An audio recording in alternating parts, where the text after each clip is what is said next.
My mother received a cryptic letter from a mysterious card services that contains mostly a bunch of weird abbreviations and, worryingly, her full correct social security number, phone number, and a previous address. It came in a huge envelope, and there is nothing else on the letter, no explanation of what it is.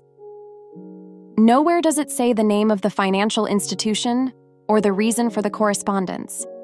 When I Google that P.O. box, some stuff comes up for Chase Bank, but she claims to have never had anything to do with Chase.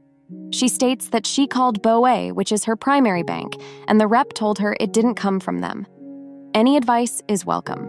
Should she be freezing her credit, or could this somehow be legitimate? Did she happen to talk to any debt consolidation caller? Like Rachel from Card Services? She says no, but she is in considerable medical and student loan debt, so I think it's a possibility. She also has the beginning signs of early onset dementia, so it's hard to suss out what exactly has transpired or who she's spoken to up till now. Ugh, what a mess. You and your siblings, if any, need to get a power of attorney from her as soon as possible. If she becomes officially diagnosed with dementia, it will be impossible for you to get that. You'd have to get a guardianship or conservatorship instead.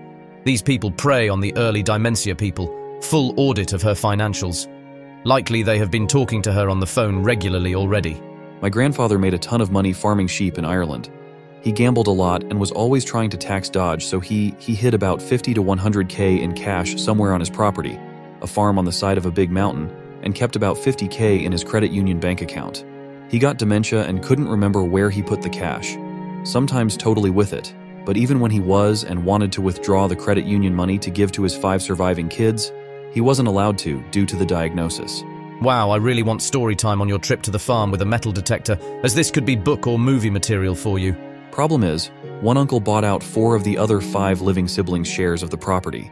He is actually in an alcohol treatment facility at the moment, and my mother is the lone sibling who didn't sell, so I can actually get onto the property if I want to look around. I often go and paint the landscape. But there's some in the family who think the uncle actually found the money and kept quiet about it and drank, gambled it away. Common theme in men in my family. Others think the old man might not have had any hidden at all. He did at some point for sure, but we don't know if he did when he died, and it's just dementia ramblings.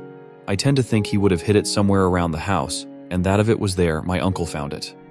The reason most the Sibs sold to this uncle is he is a contractor and was the only one with the know-how and means to refurbish it, as it was in a very shoddy state.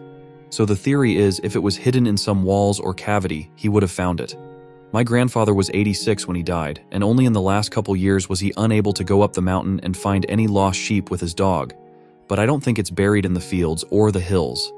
There's 3 big trees and a few bushes on the property, but other than that, it's thick tall grass full of sheep shite or rocky mountain terrain. It rains so much here, you would only bury it near a tree. I might have a go with a metal detector someday though. It definitely could make for a good story. My grandfather started getting dementia and ended up draining his account. People mooching, family, and he couldn't remember doing it. When checks bounced, my grandmother called me. He said me and my mother were the only people in the family he trusted enough to give POA. Once I took over, the bank people flat out said they were glad to see me. He was coming in and drawing out money all the time, sometimes out people in the car. They aren't allowed to talk about his business, so they were very sad. Having known him for decades, they were happy to work with me once I gave them all the legal papers to prove I had full POA over his fiancées and my grandmother also. My grandfather was willing to tell them. This made it much easier to keep an eye on his finances. One day when money came out, I got an alert and actually called to see who was with him, caught one of my cousins, and made them pay him back and other stuff I'll leave out. I eventually had my grandmother and I on another checking at their bank so I could move money out to pay bills. Lawyer said as long as I had grandma's permission, the POA, and kept track of it all if any of the family tried to sue, it would all be well. I started spreadsheets of when I moved money, what bills were paid, and so on. It cut out the rest of the family stealing money from him and helped me get them on a budget they could survive on. He didn't want to give up his checkbook at first, but I was able to convince him to let me give him a prepaid style card. I used Bluebird Amex. I made a master account I could put money into, then sub-accounts for him and my kids. I could move money onto the cards and take it back. That way, if he lost it, I'd just pull the money back. I could monitor what he was doing while giving him some freedom to keep going out if he wanted. Dementia is sad, bad, tough. Eventually, they get confused and need constant care. He kept telling me he didn't spend all his savings, but the bank gave me pages of reports for an entire year, and his signature was on every withdrawal. Most of the people said, yes, we saw him come in and keep taking money out, it was him, but we couldn't do anything. Dementia takes a heavy toll on the person and the team of people supporting taking care of them. Good luck, and get on the legal stuff very soon. I want to thank everyone for giving your input, especially those with advice about securing POA for my mother. Truth be told, it's something I've had on my mind for a while now, but I've been in denial a little bit. But this might be the kick in the rear I needed to start taking some steps in that direction.